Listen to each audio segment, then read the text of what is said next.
Bonjour et bienvenue sur cette nouvelle vidéo blenderlaunch.fr, je suis Cyril le Pirate Capitiwazoo, et dans cette vidéo, donc la troisième partie des shaders cycle, nous allons voir comment combiner deux shaders différents. Donc ce que l'on va faire, c'est créer un nouveau shader, comme ceci.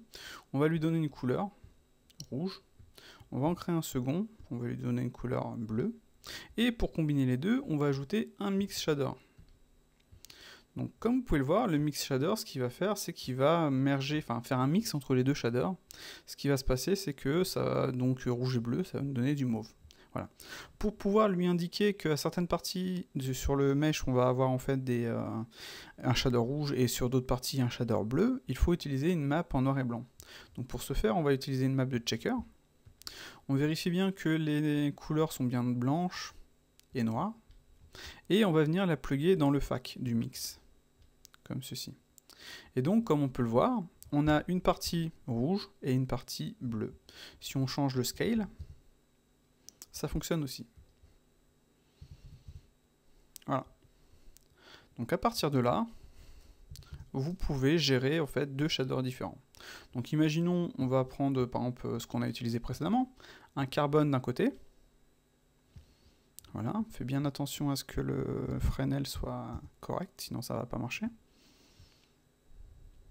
On va lui ajouter un scale, parce qu'on n'avait pas ajouté de scale, enfin on avait mis le truc de base. Pourquoi je suis parti là-dessus moi? Mapping. Donc voilà. Non, c'était objet. Donc scale à 20. Voilà. Donc là on a un shader de carbone d'un côté, et de l'autre on va aller dans les groupes chercher le plastique base. Et voilà. Dans le second, on a le shader plastique base. Si on remet à 5, et ainsi, on a fait en sorte d'avoir en fait deux shaders différents pour le même mesh, géré par une map en fait en noir et blanc qui va en fait nous permettre d'indiquer où on veut des shaders, enfin un shader et où on veut l'autre. Et donc comme on peut le voir, ça fonctionne super bien. Après, on peut aussi ajouter nos détails, multiply en bump, tout simplement. 0,01, histoire d'avoir nos détails. Donc là, ça le fait sur les deux. Et je peux bien entendu venir l'ajouter que sur le plastique ou que sur l'autre, etc. C'est vraiment en fonction de ce que vous voulez.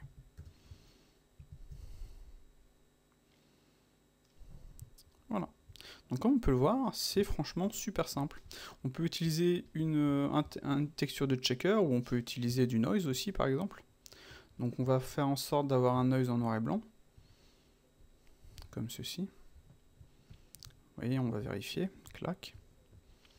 On va mettre le scale, on va laisser le scale ici. Ce qu'on peut faire ensuite, c'est ajouter un ramp shader, enfin un color ramp plutôt, et vous voyez, pour jouer en fait sur la texture en elle-même.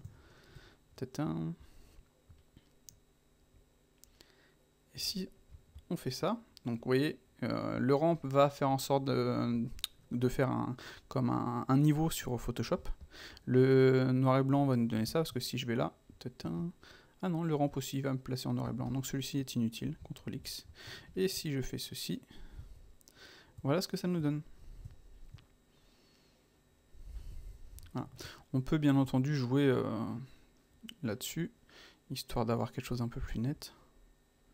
Voilà, comme ça. Vous voyez ? Et on peut jouer sur le scale. Ou alors on laisse le scale à 1. Ça va peut-être être un peu gros le scale. On va laisser à 5. Et après, sinon, on peut mettre celui-ci en constant, histoire de ne pas se prendre le chou. Et de venir déplacer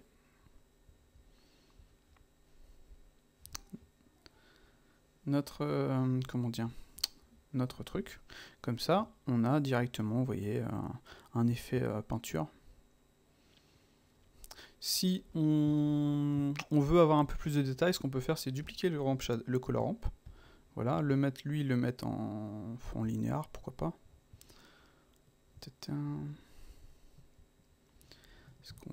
faire,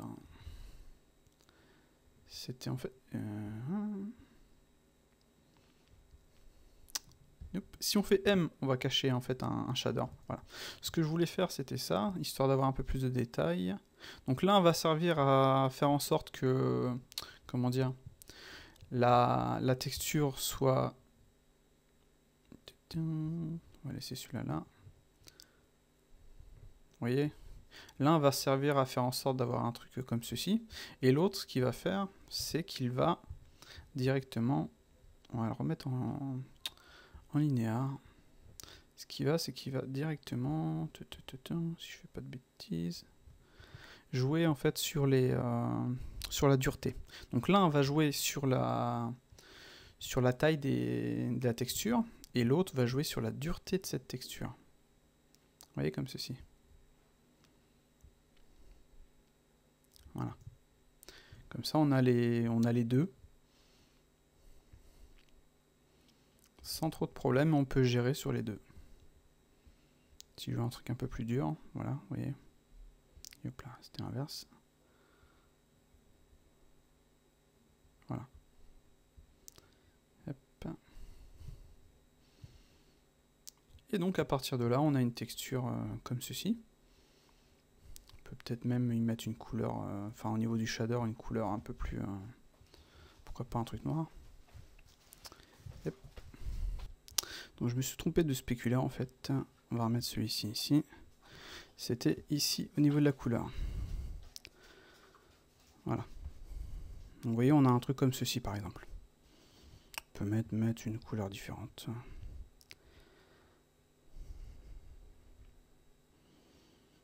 Voilà. Et là, comme je disais tout à l'heure, peut-être que celle-ci on peut la mettre en constant au final.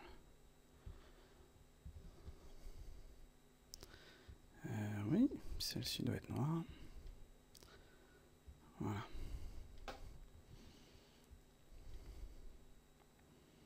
Ah non, constant ça va poser problème. Ah, quoique. C'est vraiment léger. Voilà. Donc là, imaginons on a mis une texture noise, on peut mettre autre chose, hein. On peut mettre texture Vonoreille.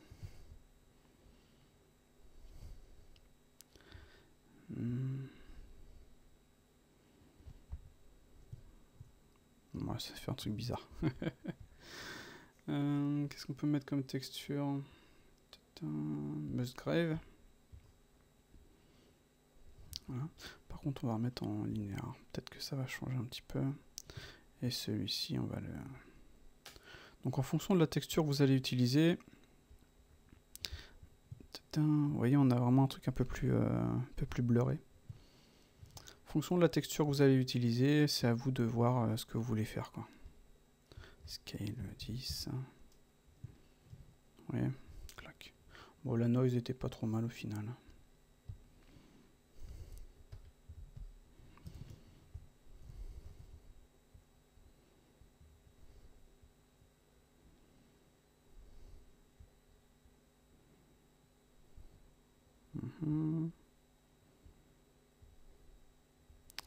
Qu'est-ce que j'ai loupé? Voilà, fallait juste monter un petit peu ça. Voilà. Donc avec l'un, on fait la taille, et avec l'autre, on fait la netteté. Comme ceci. Comme on peut le voir, ça fonctionne. Voilà. Donc plutôt qu'un carbone, on va mettre un chrome. Je pense que ce sera un peu plus logique. Donc pour faire un chrome, on va pas s'embêter, on va mettre juste un glossy. Comme ceci. Voilà. Par contre là, un petit peu de roughness, sinon ça va être un peu trop parfait. Donc et comme on a mis le bump, vous voyez, on a mis le bump ici, on a les détails sur les deux. Alors après, on peut faire un truc si on veut faire par exemple ajouter un bump qui fasse le contour ici. Ce qu'on peut faire, c'est déplacer ça. Le carbone, on va le foutre là. Ajouter un bump. Voilà. Non, c'était dans Hide. On ajoute le bump. On le met sur les éléments que l'on veut. 0,05. Voilà. Et on peut venir lui dire, bon bah cette texture-ci, tu veux aller dans le display général. Vous voyez, comme ça, en fait, on ajoute un effet, donc 0,05, peut-être un peu fort encore, 0,01.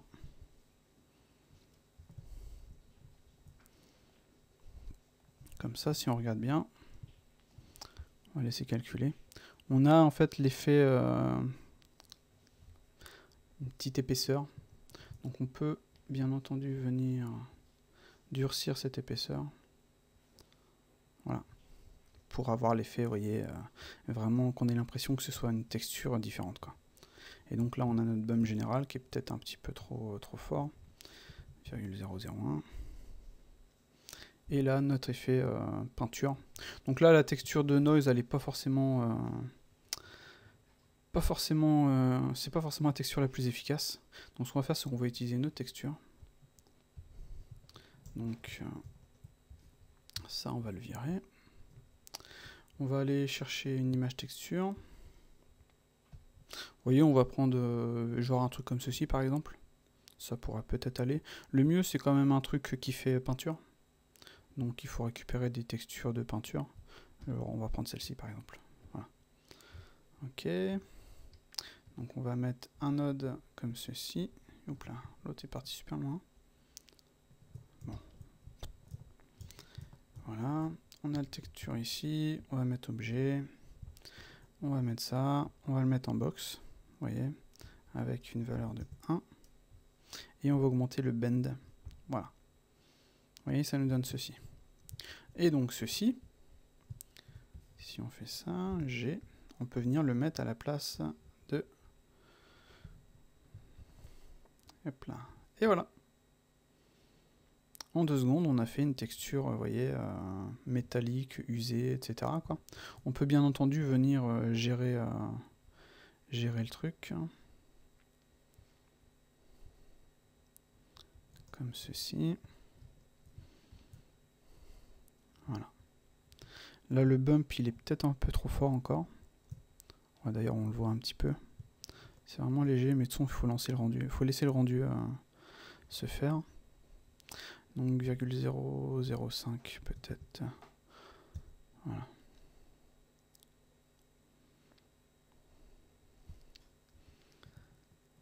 Peut-être encore trop fort.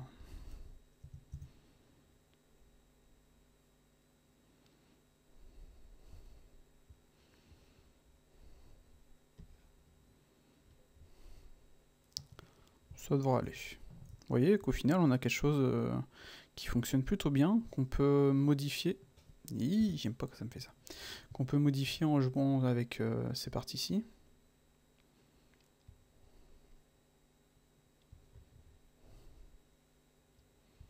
Vous voyez, c'est plutôt sympa. Après, on peut jouer sur la couleur, bien entendu. On n'est vraiment pas limité, c'est plutôt sympa. Bon, je mets bien le rouge. Voilà. Et là, ça marche plutôt bien. Suppression. On vient ranger un petit peu tout ça.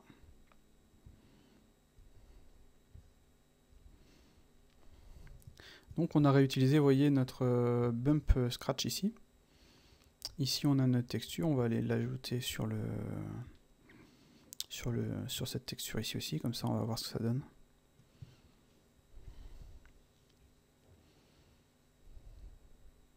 Et c'est plutôt sympa. Et comme tout ça, ça a été ajouté en mode objet, vous allez pouvoir, qu'importe l'objet que vous allez ajouter, enfin que vous allez afficher, cela va donner un bon résultat. Comme on peut le voir là. Là, on a vraiment mixé 2 shaders différents avec une map qu'on a modifiée, qu'on a géré en fait en fonction des avec nos 2 color ramp, excusez-moi. Et au final, ça me donne ça. Un bon petit scratch des familles qui donne plutôt bien. Voilà. Donc après, il y a le point density qui a été ajouté, mais honnêtement, je trouve pas que ce soit franchement génial. Donc je vais mettre pause, je vais créer un petit modèle rapidos pour tester le truc. Donc voilà notre shader, comme vous pouvez le voir il fonctionne bien. Donc vu que tout est en objet mode, il n'y en a vraiment aucun problème. C'est vraiment sympa.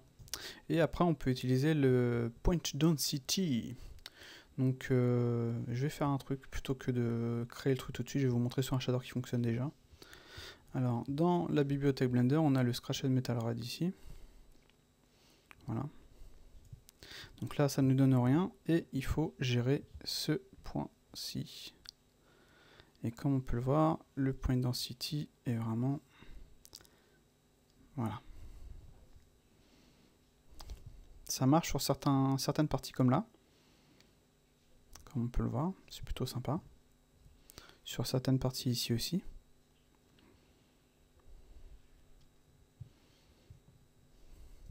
On va se mettre comme ça sera peut-être mieux. Vous voyez ? Sur des trucs bien, comment dire, des angles assez forts, ça fonctionne super bien. Par contre, le problème que je trouve, c'est que sur des angles légers, vous voyez, ça me donne ça. Et tout de suite, ça casse le truc et c'est vraiment dommage. Parce que là, ça marche. Presque. Donc après, peut-être que j'ai mal géré le truc, etc. Mais c'est à voir. Donc c'est le même principe, c'est simplement, comment dire... On a un mix shader avec deux shaders différents, vous voyez, et on utilise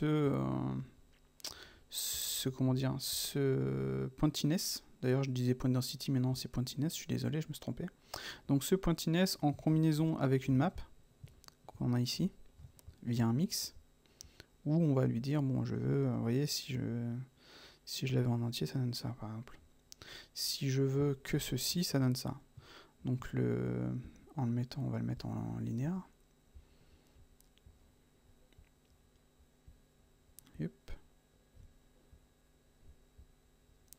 Ah, c'était... Voilà. Vous voyez, donc en jouant avec les différentes parties, voilà ce que ça nous donne. C'est vraiment en fonction de l'angle. Mais c'est pas... Je suis pas aussi, enfin, c'est pas aussi bien que sur Substance Painter et Designer. Ça marche, mais ça devrait mettre que vraiment les angles, quoi. Donc, alors, est-ce que je me suis déchiré au niveau de... comment dire... du truc, vous voyez là avec un is par exemple ça marche un petit peu mieux. Est-ce que je me suis déchiré un petit peu, mais ça je sais pas, je ne saurais pas vous dire. Est-ce qu'il y a une autre technique? Pour l'instant, de tout ce que j'ai vu, j'ai pas forcément trouvé. Mais de tous les tutos, j'ai regardé des tutos bien entendu, j'ai regardé la doc, etc. Et j'ai pas forcément trouvé ce que je voulais, quoi.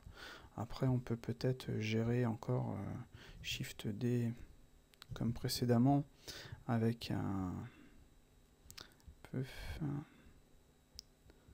Faut juste que je trouve la valeur. Il n'y a pas l'air de vouloir.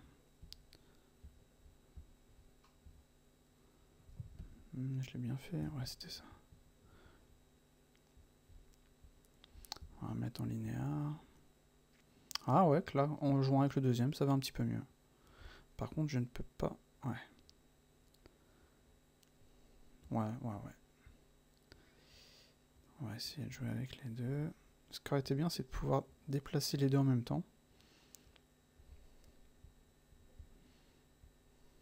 Mais vous voyez, c'est très... Là, ça va vraiment être un truc qui... Hop là. Hop. On va mettre celui-là ici. Voilà. Donc là, vous voyez, on va avoir le scratch uniquement. Mais c'est vraiment une ligne droite, quoi. C'est pas comme sur Painter. Peut-être qu'en jouant... Non, ça va être... ça va pas être là. Multiply. Ouais, on va sur un mix. Non. C'est vraiment limite, quoi. Moi, j'ai pas trouvé le truc qui fonctionnait le mieux. Donc si je raffiche le shader en lui-même, ça nous donne ça. Peut-être on pourra ajouter des petits... des petites ratures.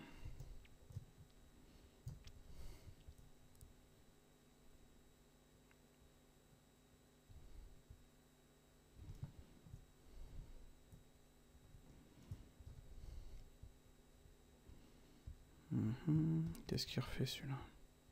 Ah, c'était comme ça plutôt. Hop.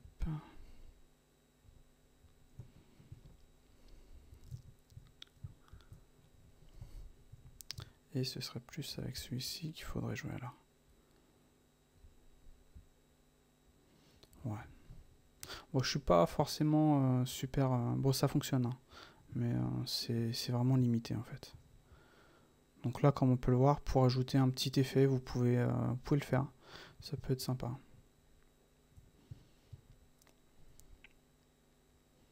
Voilà. Donc à vous de voir.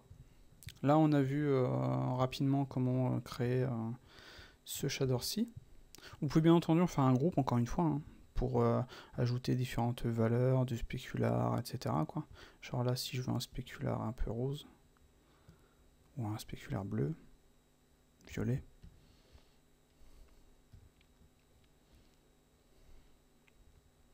Vous voyez, ça fonctionne quoi. Donc HSV, saturation à 0. Voilà. Donc voilà, à vous de voir, vous pouvez combiner les deux avec le pointiness et le comment dire le grunge comme ça. Mais comme on peut le voir là, ça fonctionne plutôt bien quoi. Voyons voir si je mets 0, histoire de refaire un rendu comme j'avais fait précédemment. Donc ça, H, allez où ma sphère. Donc si on fait Shift, on déplace sur la flèche verticale, ça va déplacer que sur les axes X et Y. Et non Z, ça c'est plutôt sympa. Voilà. Clac. On a l'empty qu'on va déplacer, donc on va utiliser le snap, comme ceci, G. Et par contre G en mode face. Pourquoi il me le met pas comme ça lui? Ouais, ça ref. Et on va lancer le rendu.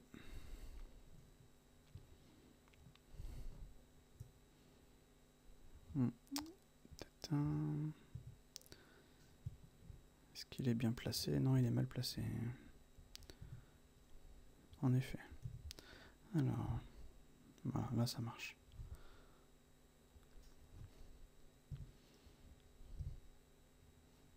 Bizarrement, dans la vue de la caméra, ça fonctionne pas. C'est bizarre. Donc on va le déplacer. Et là, on va le désactiver. On va le déplacer comme ça à la mano. Voilà. On lance le rendu. On peut baisser un petit peu. Ouais, non, on va laisser tel quel. Ah oui, on va baisser un petit peu la 0,2. Bon, on va laisser comme ça. Et là, on a le rendu final. Et voilà le résultat. Comme on peut le voir, ça fonctionne plutôt bien. Le shader a certains, comment dire, enfin on a l'effet en fait double shader et on a du détail sur le bump, etc., etc. Donc voilà pour cette vidéo. J'espère qu'elle vous aura plu. Comme d'hab, indiquez-nous ce que vous en pensez sur le forum, sur le blog, sur YouTube, etc. À ciao.